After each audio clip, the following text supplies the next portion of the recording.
Thanks for joining us tonight. I'm Julia Smith. State law in Alabama has never allowed for a summons to replace an arrest, particularly in crimes dealing with drugs and alcohol.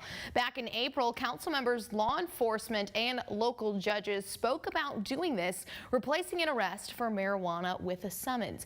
Today's meeting focused on public opinion. Our Nixon Norman is live in the studio with more. Nixon. Yes, Julia, the decriminalization and legalization of marijuana is an issue close to many hearts. Community members and council members continue to express this as they discuss the changing of the current process that's in place when it comes to being found with marijuana under an ounce in your possession. Those who attended shared how marijuana has positively impacted the lives of people they know. Americans everywhere are tightening their belts and stretching their dollars further. Pass this resolution. Stretch our tax dollars further by not wasting millions of dollars for a harmless plant. 60% of Americans agree that this should be legal for personal recreational use. I could go on for hours and hours of stories of fellow veterans after my service that are in states where it's legal, where I talked to one and he said, if it wasn't for marijuana, I'd have killed myself. Stop arresting people for this. Others had questions. So what are we going to do for the people that are literally too poor to be free? And how are we going to actually address this as a society, you know?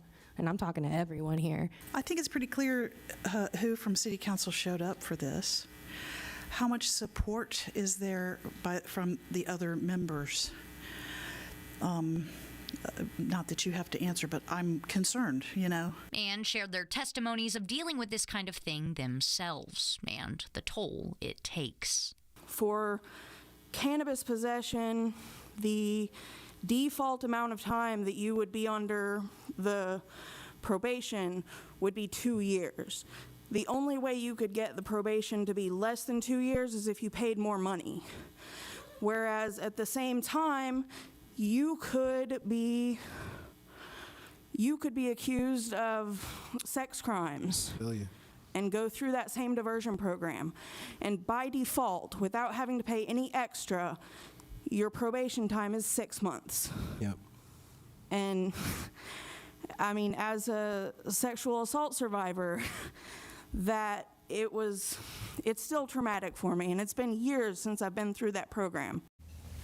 Although council members cannot decriminalize marijuana, it was made clear by both parties that were there that this is a step in the right direction. Live in the studio, Nixon Norman, Fox 54 News.